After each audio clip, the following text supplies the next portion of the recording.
Hey everyone, it's Brendan the Paleo Dude back with another Jurassic World toy review. Today we'll be looking at the amazing Sarcosuchus massive biters from the new 2020 Primal attack line. I actually saw that they're making another repaint of this figure with what I remember purples and grays. So that's actually pretty neat that they're having a variety of color schemes with this guy, which is fun because it's a very unique and original sculpt.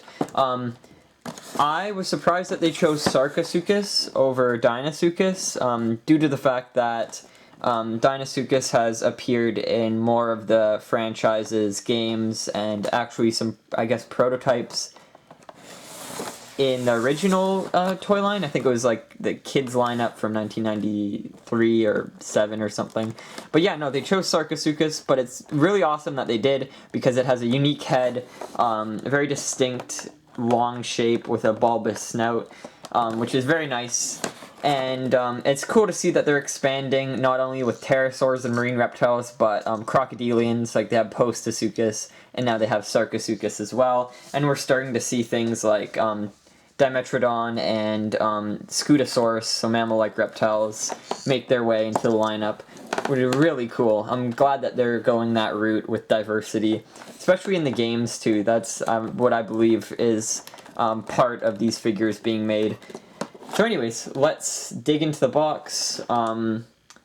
It came out with Tarbosaurus, which is back here, and then another figure to come out in this lineup was the Microceratus, which is another cool species to be added to the list. Oh, and it just comes right off. Just two straps holding it in. So this figure is very long, very wide, but it's quite low to the ground. So here's it compared to the Tarbosaurus. The bottom jaw is almost touching the ground, but not fully.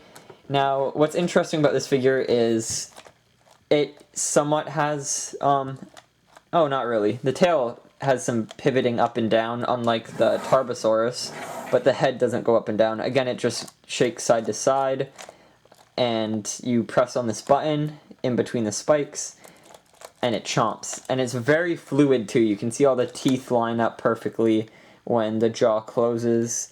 And it even has some very neat little details, like this larger tooth here, and the way the jaw is shaped and structured gives it some originality and characteristics that you wouldn't really see on dinosaur models.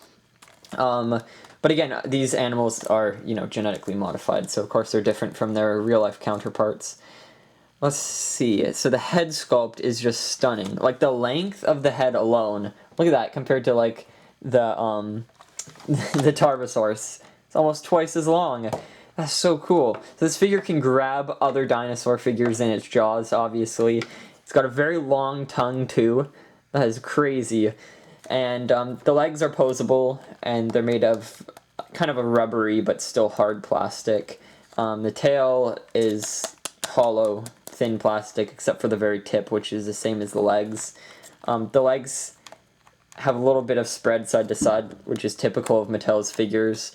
And it also has very neat crocodilian skin detailing, which is really cool. Love that aspect of this figure. You can even wag the tail by moving the head. And the head's on a ball joint, kind of, so it has all that swivel and articulation, which is really nice if you're making, say, toy videos like toy movies and stuff that people do on YouTube and whatnot. You can see the eyes are kind of further back on the head. You can see the nostrils are at the tip.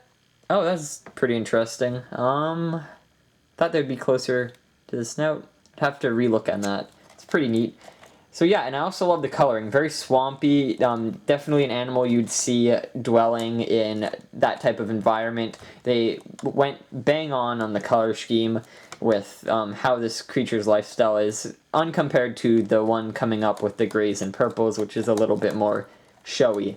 So yeah, this is a phenomenal figure. So glad to add it to the lineup, and really happy that Mattel decided to put out a crocodilian, a large crocodilian like this. It fits well with the theme as well, seeing that the franchise is not new to these type of species being added or introduced.